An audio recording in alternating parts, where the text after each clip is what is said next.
Yesus tidak datang ke dunia kumpul duit banyak-banyak, lalu cek kita pengembun di iblis berapa, dia bayar dengan duit. Tidak. Salam para pendengar setia member UBBG Meet. Kita jumpa lagi dalam renungan UBBG Meet pada hari ini. Kita akan merenungkan Matius 7 ayat 13 dan 14. Sebelum kita merenungkannya, mari kita mohon Tuhan memimpin kita. Kita berdoa. Ya Tuhan yang hidup, firman-Mu adalah hidup. Karena itu tolonglah kami dengan roh-Mu ya Bapa, supaya ketika kami membaca dan merenungkan firman-Mu yang tertulis, firman itu menjadi hidup dalam hidup kami, agar Engkau dimuliakan dalam hidup kami, dalam nama Tuhan Yesus. Amin. Matius 7 ayat 13 dan 14. Masuklah melalui pintu yang sesak itu, karena lebarlah pintu dan luaslah jalan yang menuju kepada kebinasaan, dan banyak orang yang masuk melaluinya. Karena sesaklah pintu dan sempitlah jalan yang menuju kepada kehidupan, dan sedikit orang yang mendapatinya. Saudara-saudara, murid-murid Tuhan Yesus di mana saja berada, kita merenungkan khusus tentang jalan sempit dan sulit sebagai jalan selamat, sebagai jalan menuju kehidupan bersama Allah Tritunggal. Kita mulai renungan ini dengan mengajukan dua pertanyaan. Yang pertama, apa dan siapakah itu jalan sempit menurut jalan selamat? Yang kedua, bagaimana cara kita menjalani jalan sempit itu agar kita selamat?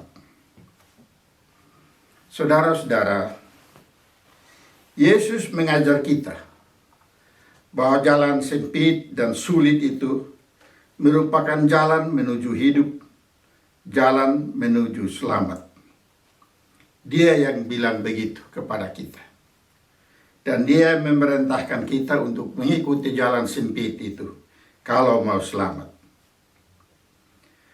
Dan Yesus yang mengajar ini juga menyebut dirinya sebagai jalan. Ia berkata di Yohanes 14 ayat 6, "Akulah jalan. Tidak ada seorang pun yang datang kepada Bapa kalau tidak melalui aku." Artinya, kita bisa hanya sampai kepada Bapa, sampai kepada keselamatan kekal, sampai kepada hidup bersama Allah Tritunggal di sorga, kalau kita mengikut Yesus, kalau kita bersama Yesus, kalau kita melalui Yesus. Sebab dia yang mengajar tentang jalan adalah jalan itu sendiri. Dari sini kita bisa lihat dua hal.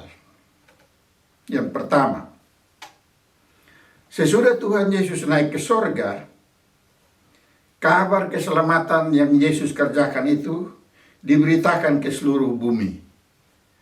Akibatnya, segera terhimpun persekutuan pengikut Yesus di mana-mana, di sebagian Asia dan bahkan sampai di Eropa.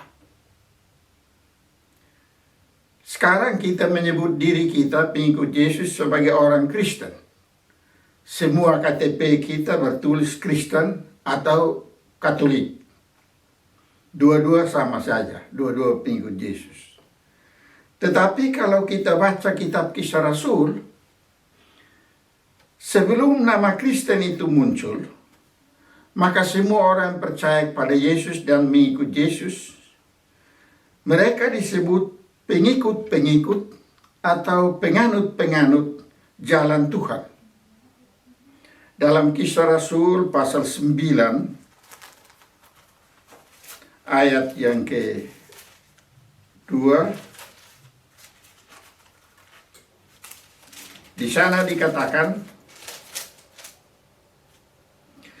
Paulus meminta surat kuasa untuk pergi ke Damsyik supaya jika ia menemukan laki-laki atau perempuan yang mengikuti jalan Tuhan, ia menangkap mereka dan seterusnya. Para pendengar yang membuka Alkitab bisa melihat bahwa ungkapan jalan Tuhan itu tulisnya J besar dan T besar. Artinya jalan Tuhan itu nama, bukan kata biasa. Dan dalam Kisah Rasul, istilah jalan Tuhan sebagai agama Kristen itu disebut sampai 10 kali. Selain di Kisah 9, kita bisa baca di Kisah 8 ayat 25. Kisah 18 ayat 25 yang mengatakan, ia telah menerima pengajaran dalam jalan Tuhan. Menerima pengajaran dalam jalan Tuhan berarti menerima pengajaran tentang Yesus. Ayat 26,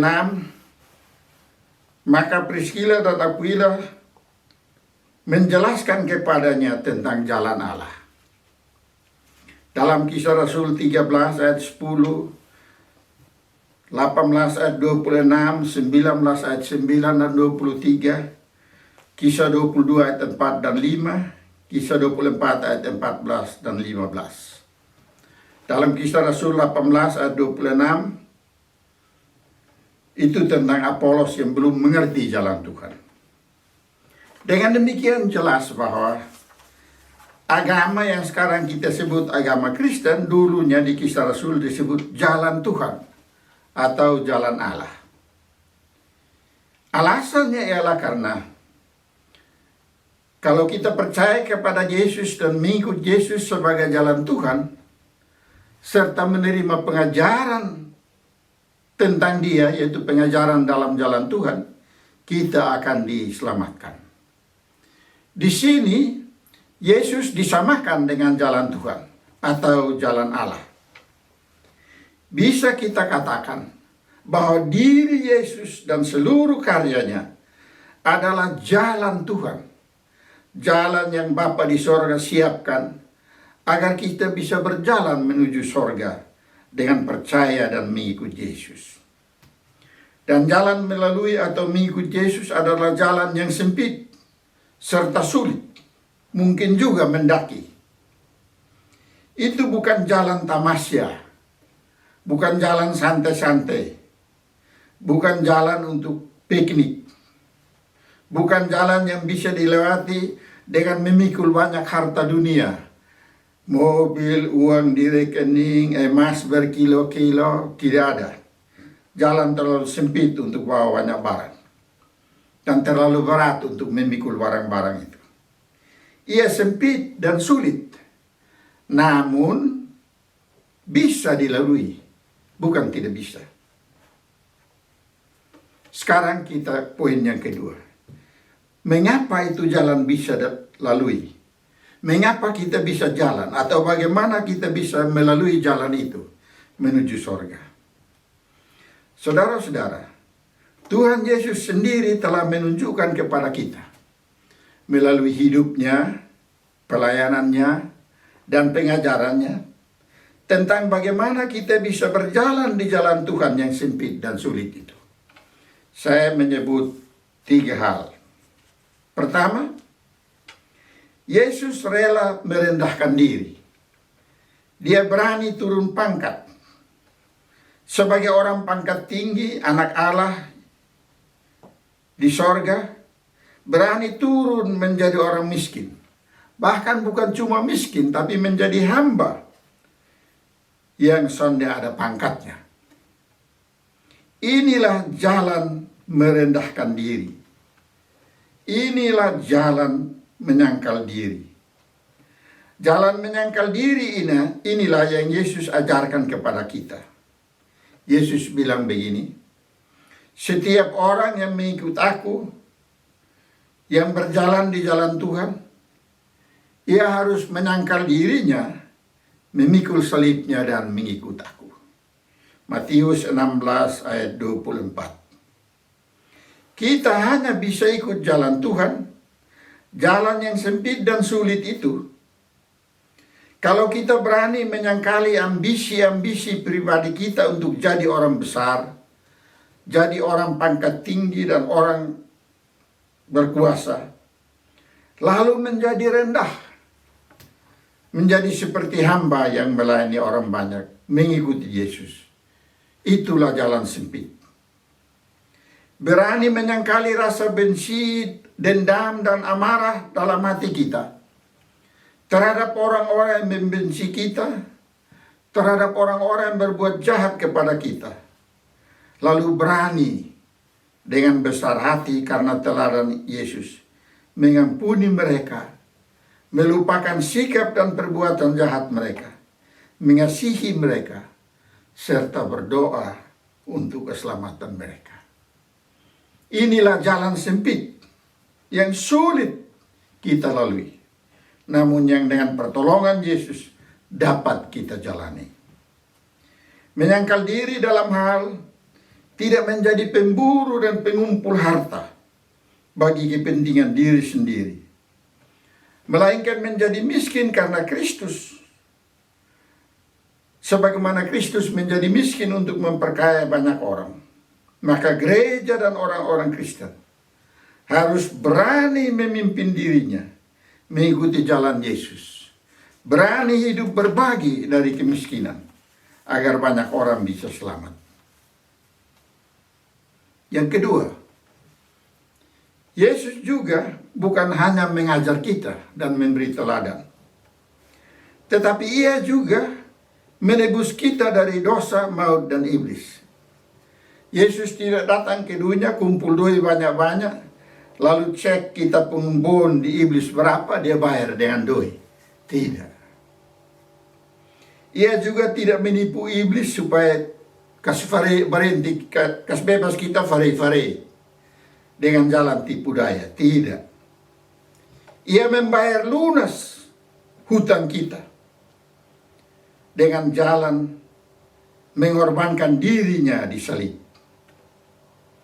Maka dalam 1 Petrus 1 ayat 18-19 dikatakan bahwa kita ditebus bukan dengan emas dan perak, bukan dengan uang yang banyak, tetapi dengan darah Kristus, darah yang kudus, darah yang mahal, dengan tubuh Kristus sendiri. Inilah jalan pengorbanan diri. Inilah jalan sempit dan sesak itu. Inilah jalan yang Yesus ajarkan kepada murid-muridnya dan kepada kita ketika Ia berkata dalam Yohanes 15 ayat 13. Tidak ada kasih yang lebih besar daripada kasih seorang yang memberikan nyawanya untuk sahabat-sahabatnya. Itulah jalan sempit karena penuh dengan semangat mengorbankan diri. Maka berjalan di jalan Tuhan, jalan yang sempit dan sesak itu, tidak dapat lain daripada berjuang untuk terus mengasihi dan berkorban diri, berani berkorban harta dan berkorban rasa, demi menolong sahabat-sahabat kita, orang-orang kita, musuh-musuh kita, agar mereka bisa mengenal Yesus, mengikut Yesus, dan menjadi pengikut jalan Tuhan untuk berjalan dalam keselamatan. Yang ketiga, Yesus juga memberi teladan kepada kita bagaimana berjalan di jalan sempit itu, yaitu tiap hari pergi berjalan keliling, keluar masuk desa, dari kota ke kota, dari gunung ke pantai, jalan kaki dan menyeberang laut atau danau, untuk mengajar, untuk menolong orang, mengajar orang tentang jalan Tuhan, jalan keselamatan dalam dirinya sendiri, dan mengundang orang untuk percaya kepadanya, serta menolong orang dari rupa-rupa beban kehidupan dan kesakitan.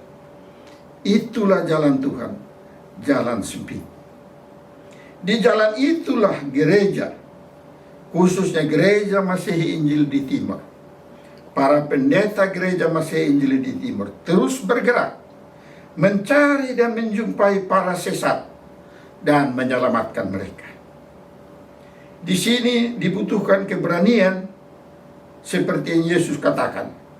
Keberanian untuk meninggalkan rasa aman dan nyaman.